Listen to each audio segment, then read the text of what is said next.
भक्तों, स्वयं धन की देवी माँ लक्ष्मी ने एक अत्यंत गुप्त संकेत बताया है। कहा जाता है कि 14 जनवरी 2026 मकर संक्रांति के पवित्र दिन जिस घर में 3 विशेष चीजें बनाई और खाई जाती हैं, उस घर में पूरे वर्ष धन का प्रवाह बना रहता है। ऐसा घर कभी खाली नहीं रहता, वहां कमी टिक ही नहीं पाती। लेकिन भक्तों ध्यान दीजिए, मकर संक्रांति के दिन सिर्फ लड्डू, पेड़ा या बर्फी खाना ही शुभ नहीं होता, बल्कि एक ऐसी साधारण सी चीज है जिसे अगर आप सच्चे मन से उस दिन खा लेते हैं तो मां लक्ष्मी की कृपा इतनी प्रबल हो जाती है कि धन संभालना तक कठिन हो जाता है। पर भक्तों, जितना जरूरी सही चीज खाना है, उतना ही जरूरी है गलत चीजों से दूर रहना, क्योंकि मां लक्ष्मी ने यह भी स्पष्ट किया है कि मकर संक्रांति के दिन अगर भूल कर भी एक विशेष प्रकार का भोजन घर में बना या खाया गया तो पूरा परिवार धीरे धीरे आर्थिक पतन की ओर बढ़ने लगता है। ऐसे घर से महालक्ष्मी बिना शोर किए विदा ले लेती हैं। भक्तों, यही नहीं, मकर संक्रांति के दिन भगवान सूर्यदेव की कृपा प्राप्त करने के लिए क्या खाना चाहिए, क्या नहीं खाना चाहिए और कौन से काम बिल्कुल नहीं करने चाहिए, ये सब जानना अत्यंत आवश्यक है, क्योंकि साल की यह संक्रांति पूरे वर्ष की दिशा तय करती है। कहा जाता है कि जो लोग मकर संक्रांति के पवित्र दिन 5 विशेष गलतियां कर बैठते हैं, उनके जीवन में कंगाली आने में देर नहीं लगती। उनके घर में पैसा आता तो है लेकिन टिकता नहीं, और जिस घर में धन नहीं टिकता वहां सुख भी नहीं टिकता। भक्तों, यह वीडियो सिर्फ जानकारी नहीं है, यह एक चेतावनी है, क्योंकि मकर संक्रांति की शुरुआत में की गई छोटी सी भूल पूरे साल भारी पड़ सकती है। और जो लोग इस तरह की बातें आधी अधूरी सुनते हैं, वे अक्सर जीवन में भी अधूरी ही सफलता पाते हैं। इसीलिए भक्तों, आपसे निवेदन है, इस वीडियो को अंत तक ध्यान से देखिए। बीच में छोड़ना, काट काट कर देखना या नजरअंदाज करना स्वयं अपने भाग्य को नजरअंदाज करने जैसा है। आगे इस वीडियो में हम आपको बताएंगे एक ऐसी चीज जिसे अगर आप मकर संक्रांति को घर ले आते हैं तो आपके घर में धन की कमी कभी नहीं होती। 3 ऐसे कार्य जिनसे मां लक्ष्मी तुरंत प्रसन्न होती हैं, और वह चीजें जिन्हें मकर संक्रांति से पहले घर से निकाल फेंकना अत्यंत आवश्यक है। भक्तों, मकर संक्रांति का दिन बहुत ही पवित्र और शक्तिशाली होता है। इस दिन किया गया हर कार्य कई गुना फल देता है, इसलिए कोई भी गलती चाहे अनजाने में ही क्यों ना हो, आपके जीवन पर भारी प्रभाव डाल सकती है। इसीलिए आगे की सारी बातें हम आपको क्रम से पूरी स्पष्टता के साथ बताएंगे। भक्तों, अब हम आपको बताते हैं उन विशेष चीजों के बारे में जिन्हें अगर आप 14 जनवरी मकर संक्रांति के दिन अपने घर में ले आते हैं तो धन की दिशा स्वयं आपके घर की ओर मुड़ जाती है। कहा जाता है कि इन वस्तुओं का संबंध सीधे मां लक्ष्मी की स्थायी कृपा से होता है। सबसे पहली चीज है धातु का कछुआ। भक्तों, शास्त्रों में कछुए को स्थिरता और धैर्य का प्रतीक माना गया है। जिस घर में धातु का कछुआ स्थापित होता है वहां धन आता तो है, लेकिन उससे भी बड़ी बात यह है कि धन टिकता है। ऐसे घर में अचानक खर्चे नहीं बढ़ते और पैसों की तंगी बार बार नहीं आती। अगर आप इसे अपने घर की तिजोरी, पूजा स्थल या कार्यस्थल पर रखते हैं तो तरक्की के रास्ते धीरे धीरे खुलने लगते हैं। दूसरी अत्यंत शुभ वस्तु है तुलसी का पौधा। भक्तों, तुलसी केवल एक पौधा नहीं है, बल्कि साक्षात देवी स्वरूप मानी जाती है। जिस घर में तुलसी का पौधा सही विधि से लगाया और उसकी सेवा की जाती है, वहां नकारात्मक ऊर्जा टिक नहीं पाती। मकर संक्रांति के दिन तुलसी का पौधा घर लाना विशेष फलदायी माना गया है, क्योंकि इससे पूरे वर्ष घर में सकारात्मकता और मानसिक शांति बनी रहती है। तीसरी चीज है दक्षिणावर्ती शंख। भक्तों, दक्षिणावर्ती शंख को मां लक्ष्मी का निवास स्थान कहा गया है। मान्यता है कि जिस घर में यह शंख होता है वहां धन की कमी नहीं रहती। मकर संक्रांति के दिन इसे घर लाने से पूरे वर्ष मां लक्ष्मी की कृपा बनी रहती है और रुके हुए काम धीरे धीरे पूरे होने लगते हैं। चौथी वस्तु है मोरपंख। भक्तों, मोरपंख भगवान श्री कृष्ण को अत्यंत प्रिय है। इसे घर लाने हैं, इसे घर लाने हैं। भक्तों, मोरपंख में रखने से न केवल आर्थिक स्थिति मजबूत होती है, बल्कि घर में आपसी प्रेम और सौहार्द भी बना रहता है। माना जाता है कि मोर पंख घर की नकारात्मक दृष्टि को भी दूर करता है। पांचवी चीज है लघु नारियल। मकर संक्रांति के दिन लघु नारियल को खरीदकर विधि विधान से पूजा करने के बाद तिजोरी में रखना अत्यंत शुभ माना गया है।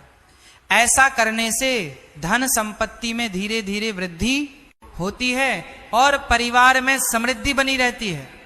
भक्तों ध्यान रखिए, इन चीजों को केवल दिखावे के लिए नहीं, बल्कि श्रद्धा और विश्वास के साथ घर में लाना चाहिए, क्योंकि मां लक्ष्मी भाव देखती है, दिखावा नहीं। अब आगे हम आपको बताएंगे कि मकर संक्रांति के दिन कौन से काम भूल कर भी नहीं करने चाहिए, क्योंकि जितना जरूरी शुभ चीजें अपनाना है, उतना ही जरूरी अशुभ कर्मों से दूर रहना भी है। भक्तों, अब हम आपको उन गलतियों के बारे में बताने जा रहे हैं जो 14 जनवरी मकर संक्रांति के दिन अक्सर लोग अनजाने में कर बैठते हैं। लेकिन शास्त्रों के अनुसार यही छोटी छोटी गलतियां पूरे साल की आर्थिक स्थिति और मानसिक शांति को प्रभावित करती हैं। सबसे पहली और सबसे बड़ी भूल है लड़ाई झगड़ा और वाद विवाद। मकर संक्रांति के पवित्र दिन अगर घर में कलह होती है तो पूरे वर्ष उसी ऊर्जा का प्रभाव बना रहता है। कहा जाता है कि जिस घर में संक्रांति के दिन अशांति होती है, वहां मां लक्ष्मी प्रवेश करने से कतराती है। इसलिए इस दिन घर में शांति, संयम और मधुरवाणी बनाए रखना अत्यंत आवश्यक है। दूसरी गलती है तामसिक भोजन का सेवन।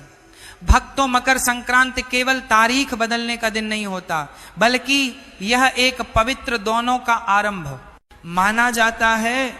इस दिन मांस, मदिरा या अत्यधिक मसालेदार भोजन करने से घर की सकारात्मकता कम हो जाती है। मान्यता है कि संक्रांति के दिन जैसा भोजन होता है, वैसी ही प्रवृत्ति पूरे वर्ष बनी रहती है। तीसरी बड़ी भूल है कर्ज लेना या उधार मांगना। मकर संक्रांति के दिन अगर आप किसी से कर्ज लेते हैं तो पूरे वर्ष आर्थिक दबाव बना रहता है। यह दिन धन के आवागमन को दिशा देने का दिन होता है। इसलिए इस दिन किसी भी प्रकार का लेन देन सोच समझकर ही करना चाहिए। चौथी गलती है घर को अव्यवस्थित और गंदा रखना। मकर संक्रांति के दिन अगर घर में अव्यवस्था होती है तो इसका सीधा प्रभाव धन और सौभाग्य पर पड़ता है। कहा जाता है कि मां लक्ष्मी स्वच्छता और अनुशासन से प्रसन्न होती हैं, इसलिए इस दिन घर को साफ और व्यवस्थित रखना अत्यंत शुभ माना गया है। पांचवी भूल है धारदार वस्तुओं की खरीदारी। मकर संक्रांति के शुभ अवसर पर चाकू, कैंची या अन्य धारदार चीजें खरीदने से घर में कटुता और आर्थिक रुकावटें बढ़ सकती हैं। इस दिन ऐसी वस्तुओं से दूर रहना ही बेहतर माना गया है। ये 5 गलतियां देखने में साधारण लगती हैं, लेकिन इनके प्रभाव पूरे साल दिखाई देते हैं। इसलिए अगर आप चाहते हैं कि मकर संक्रांति की शुरुआत शुभ हो और पूरे वर्ष मां लक्ष्मी की कृपा बनी रहे, तो इन बातों का विशेष ध्यान रखें। अब आगे हम आपको बताएंगे कि मकर संक्रांति से पहले कौन सी चीजें घर से निकाल देना अत्यंत आवश्यक है, क्योंकि जब तक पुराने दोष घर में रहते हैं तब तक नया सौभाग्य प्रवेश नहीं करता। भक्तों, अब हम उन वस्तुओं के बारे में बात करने जा रहे हैं जो देखने में साधारण लगती हैं, लेकिन वास्तु शास्त्र के अनुसार घर में रुकावट, दुर्भाग्य और आर्थिक हानि को आमंत्रित करती है। मकर संक्रांति से पहले इन चीजों को घर से निकाल देना अत्यंत आवश्यक माना गया है, ताकि मां लक्ष्मी के आगमन का मार्ग साफ हो सके। सबसे पहली चीज है टूटा हुआ शीशा या दर्पण। भक्तों, दर्पण केवल प्रतिबिंब नहीं दिखाता, बल्कि ऊर्जा को भी प्रतिबिंबित करता है। टूटा हुआ शीशा नकारात्मक ऊर्जा को कई गुना बढ़ा देता है। माना जाता है कि जो व्यक्ति सुबह उठते ही टूटे शीशे में अपना चेहरा देखता है, उसका पूरा दिन बाधाओं से भरा रहता है। इसलिए मकर संक्रांति से पहले किसी भी टूटे दर्पण को तुरंत घर से हटा देना चाहिए। दूसरी चीज है मुरझाए या सूखे फूल। वास्तु के अनुसार सूखे फूल जीवन में निराशा और ठहराव का संकेत होते हैं। कई लोग सजावट के बाद फूलों को हटाना भूल जाते हैं, जिससे घर में नकारात्मकता बढ़ने लगती है। मकर संक्रांति से पहले ऐसे सभी मुरझाए फूलों को बाहर निकालकर ताजे और सुगंधित फूलों से स्थान भरना चाहिए।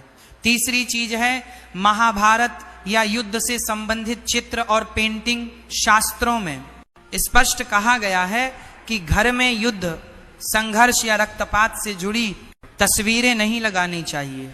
महाभारत भले ही एक महान ग्रंथ है, लेकिन उसकी युद्ध से जुड़ी छवियां घर में तनाव और क्लेश को जन्म देती हैं।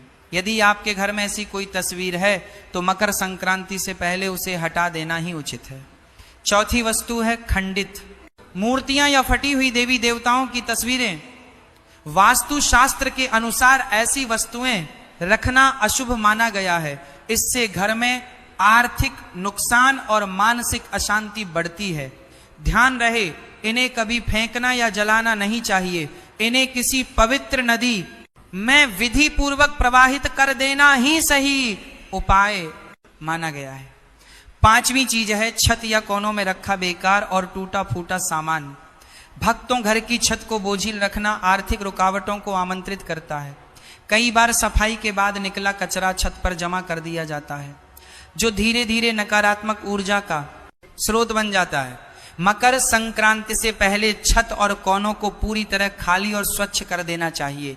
जब घर से पुराने और अशुभ तत्व निकलते हैं तभी नया सौभाग्य प्रवेश करता है। इसलिए इन बातों को हल्के में ना लें। अब आगे हम आपको बताएंगे कुछ और ऐसी चीजें जिनकी अनदेखी आपके अच्छे समय को कठिनाइयों में बदल सकती है। भक्तों, अब हम उन चीजों के बारे में बताएंगे जिन्हें लोग अक्सर छोटी बात समझकर नजरअंदाज कर देते हैं, लेकिन वास्तु शास्त्र के अनुसार यही चीजें धीरे धीरे घर की सकारात्मक ऊर्जा को कमजोर कर देती हैं और आर्थिक तरक्की में रुकावट बनने लगती हैं। छठी चीज है मकड़ी के जाले और जमा हुई गंदगी। कहा जाता है कि जहां मकड़ी के जाले होते हैं वहां सौभाग्य फंस जाता है। जिस घर में लंबे समय तक सफाई नहीं होती वहां लक्ष्मी माता का वास स्थायी नहीं रह पाता। जैसे दीपावली पर घर की विशेष सफाई की जाती है, वैसे ही मकर संक्रांति से पहले भी घर के हर कोने को साफ करना अत्यंत आवश्यक है। सातवीं चीज है खराब या बंद पड़े ताले। भक्तों, ताला केवल दरवाजा बंद करने का साधन नहीं है, बल्कि यह भाग्य के द्वार का प्रतीक भी माना जाता है। जो ताले जंग लगे हों, टूटे हों या इस्तेमाल में ना आ रहे हों, वे घर में रुकावट और दुर्भाग्य का संकेत बन जाते हैं। ऐसे ताले करियर में अड़चन और धन के रास्तों को बंद कर देते हैं। इसलिए मकर संक्रांति से पहले सभी खराब तालों को घर से निकाल देना चाहिए। आठवीं चीज है पुराने, फटे या उल्टे पड़े जूते चप्पल। वास्तु के अनुसार जूते चप्पल जीवन के संघर्ष से जुड़े होते हैं। घर में फटे जूते चप्पल रखने से संघर्ष और मेहनत बढ़ती जाती है, लेकिन परिणाम कम मिलते हैं। अगर कोई चप्पल उल्टी पड़ी हो तो उसे तुरंत सीधा कर देना चाहिए। मकर संक्रांति से पहले पुराने जूते चप्पल घर से बाहर निकाल देना शुभ माना गया है। नौवीं चीज है कपल्स के कमरे में हिंसक या जंगली जानवरों की तस्वीरें, जैसे सुअर, भालू, आक्रामक पक्षी या अन्य हिंसा दर्शाने वाली आकृतियां। वास्तु शास्त्र के अनुसार ऐसी तस्वीरें रिश्तों में तनाव और घर में अशांति बढ़ाती हैं। इससे आर्थिक स्थिरता भी प्रभावित होती है। इसलिए मकर संक्रांति से पहले हृदय बहुत सीधा और भगवान में श्रद्धा से भरा हुआ था। मकर संक्रांति का पावन दिन आया। नगर के लोग दान पुण्य कर रहे थे। नंददास मन ही मन सोचने लगे कि मेरे पास तो अधिक धन नहीं है, मैं क्या दान दूं। फिर उनके मन में विचार आया कि दान का मूल्य सामान से नहीं, भावना से होता है। उन्होंने घर का सादा भोजन बनाया, थोड़ा गुड़ और तिल एकत्र किया, एक पुराना लेकिन साफ कंबल साथ लिया और समीप रहने वाले वेदपाठी सत्कर्मी ब्राह्मण के घर जा पहुंचे। वहां उन्होंने विनम्र भाव से कहा कि आज मकर संक्रांति के पावन दिन पर भगवान के नाम से यह छोटा सा दान स्वीकार करें। ब्राह्मण अत्यंत प्रसन्न हुए। उन्होंने नंददास के सिर पर हाथ रखकर आशीर्वाद दिया और कहा कि आज तुमने श्रद्धा और सच्चे मन से दान किया है। मकर संक्रांति के दिन दिया गया दान केवल इस जन्म तक सीमित नहीं रहता, इसका फल अगले जन्मों तक साथ चलता है। यह सुनकर नंददास का हृदय भावुक हो गया। वे चुपचाप लौट आए, पर उनके मन में बड़ी शांति और आनंद भर गया। धीरे धीरे समय बदला। पहले जहां घर में अभाव रहता था, वहीं अब बरकत बढ़ने लगी। छोटा व्यापार बढ़ा, परिवार में सुख शांति आई, मन में चिंता कम हुई और संतोष बढ़ता चला गया। नंददास समझ गए कि दान से धन कम नहीं होता, बल्कि ईश्वर की कृपा बनकर लौटता है। जब कालांतर में उनका शरीर छूट गया और आत्मा आगे बढ़ी, तो देवदूतों ने कहा कि इसने मकर संक्रांति के दिन श्रद्धा से ब्राह्मण को दान दिया था, इसका पुण्य इसके साथ चलेगा। अगले जन्म में वही आत्मा एक संपन्न और सद्गुणों से युक्त परिवार में जन्मी। जहां पहले मांगने की स्थिति थी, वहां अब देने की सामर्थ्य लेकर पैदा हुए। जीवन में ऐश्वर्य के साथ साथ करुणा और दया का भाव भी साथ रहा। इस प्रकार यह अनुभव सत्य सिद्ध हुआ कि मकर संक्रांति के दिन योग्य ब्राह्मण, गरीब और जरूरतमंद को श्रद्धा से दिया गया। दान पापों को घटाता है, पुण्य को बढ़ाता है, दरिद्रता को दूर करता है और उसका फल इस जन्म में भी मिलता है और अगले जन्मों में भी साथ चलता है। दान की वस्तु छोटी हो या बड़ी, यदि हृदय से दी जाए तो उसका फल अनंत हो जाता है। कथा समाप्त होने के बाद अब आप यह समझिए, मकर संक्रांति के दिन सूर्यदेव की पूजा विशेष फल देने वाली मानी गई है। स्नान और दान के बाद सूर्य की आराधना अवश्य करनी चाहिए। तांबे या पीतल के लोटे में पहले थोड़ा गंगा जल और फिर शुद्ध जल भरें, उसमें रोली और लाल पुष्प डालें और सूर्य देव को अर्घ्य अर्पित करें। ओम सूर्याय नमः का जप करें। अर्घ्य देते समय लोटे को इस प्रकार रखें कि गिरती हुई जलधारा के बीच से सूर्य दिखाई दें। यही अर्घ्य देने की विधि है। इसके बाद सूर्य की परिक्रमा करें और उस जल को अपने मस्तक से लगाएं। यदि तिल से बनी मिठाई हो तो सूर्य देव को भोग लगाएं और विनम्र भाव से प्रार्थना करें कि हे सूर्य देव, आज आपके उत्तरायण होने पर मैं आपकी उपासना करता हूँ। कृपा कर जीवन की बाधाओं को दूर करें और मेरे कर्मों में प्रकाश भरें। मकर संक्रांति पर स्नान, दान और सूर्य की उपासना तीनों अत्यंत महत्वपूर्ण माने गए हैं। यदि केवल यही तीन कार्य श्रद्धा से कर लिए जाएं, तो भी बड़ा कल्याण होता है। बाकी जो नियम निभा सकें वे अवश्य अपनाएं। यह दिन केवल तिथि नहीं, बल्कि नए संकल्प और नई ऊर्जा का शुभ अवसर है। सूर्यदेव उत्तरायण होकर हमें यह संदेश देते हैं कि जीवन में अंधकार छोड़कर प्रकाश की ओर बढ़ना चाहिए, नकारात्मकता त्याग कर सकारात्मकता अपनानी चाहिए और आलस्य छोड़कर कर्मपथ पर आगे बढ़ना चाहिए। अब वर्ष 2026 की मकर संक्रांति की तिथि भी स्पष्ट सुन लें। मकर संक्रांति 2026 में बुधवार 14 जनवरी को मनाई जाएगी। इसी दिन सूर्य मकर राशि में प्रवेश करेंगे। उसी क्षण से उत्तरायण का शुभारंभ माना जाता है। यह दिन षटतिला एकादशी का भी रहेगा, इसलिए 14 और 15 की जो उलझन है उसे छोड़ दीजिए और 14 जनवरी को विधिवत मकर संक्रांति का पर्व हर्ष और श्रद्धा से मनाइए। भक्तों, मकर संक्रांति का पर्व बहुत ही बड़ा और विशेष माना जाता है। भक्तों, जब सूर्य धनु राशि से निकलकर मकर राशि में प्रवेश करते हैं तो उसी दिन को मकर संक्रांति कहते हैं। भक्तों, भारत देश में इसे अलग अलग जगहों पर अलग अलग नामों से जाना जाता है। जैसे उत्तर भारत में इसे खिचड़ी, पंजाब में लोहड़ी, दक्षिण भारत में पोंगल के नाम से मनाया जाता है। भक्तों, इस साल पूरे भारत देश में सभी लोगों के मन में यह कन्फ्यूजन बना हुआ है कि इस बार हमें मकर संक्रांति 14 जनवरी को मनानी है या 15 जनवरी को। भक्तों, मकर संक्रांति उस दिन मानी जाती है जिस दिन सूर्य मकर राशि में प्रवेश कर रहे होते हैं या सूर्य का गोचर मकर राशि में हो रहा होता है। और इस बार सूर्य का मकर राशि में गोचर 14 जनवरी 2026 को दोपहर 3:13 पर हो रहा है, यानी कि इस समय सूर्य का उत्तरायण हो रहा है। इस हिसाब से इस बार 14 जनवरी को ही मकर संक्रांति का पर्व मनाया जाएगा। भक्तों, संक्रांति को गंगा स्नान करने के बाद दान पुण्य करना बहुत ही ज्यादा विशेष माना जाता है और इस दिन पुण्य काल और महापुण्य काल में दान करने का हमें बहुत ही बड़ा फल मिलता है। भक्तों, मकर संक्रांति को पुण्य काल दोपहर 3:13 से लेकर शाम 5:45 तक रहेगा। वहीं महापुण्य काल का समय दोपहर 3:13 से लेकर शाम 4:58 तक रहेगा।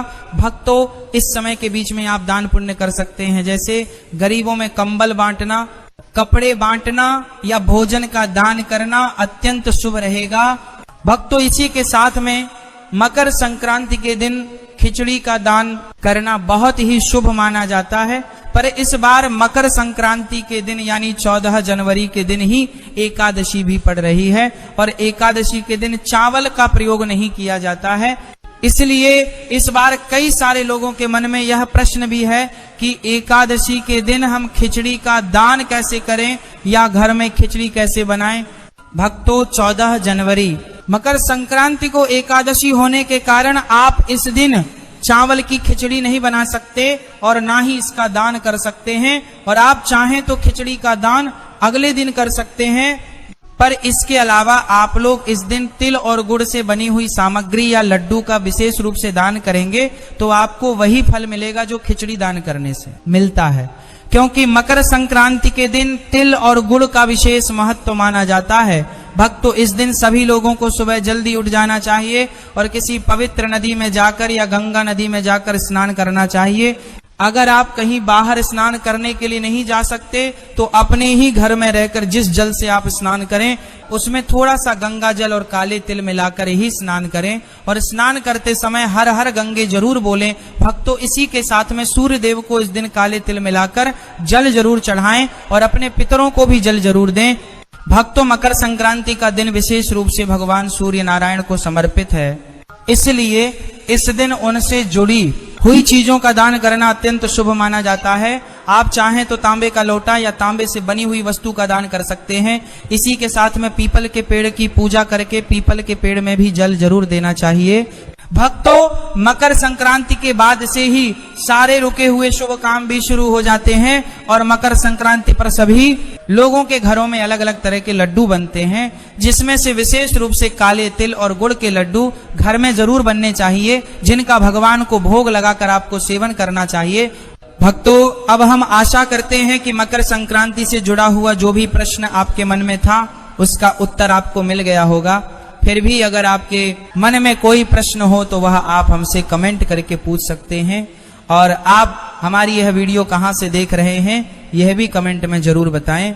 राधे राधे मेरे प्रिय भक्तों।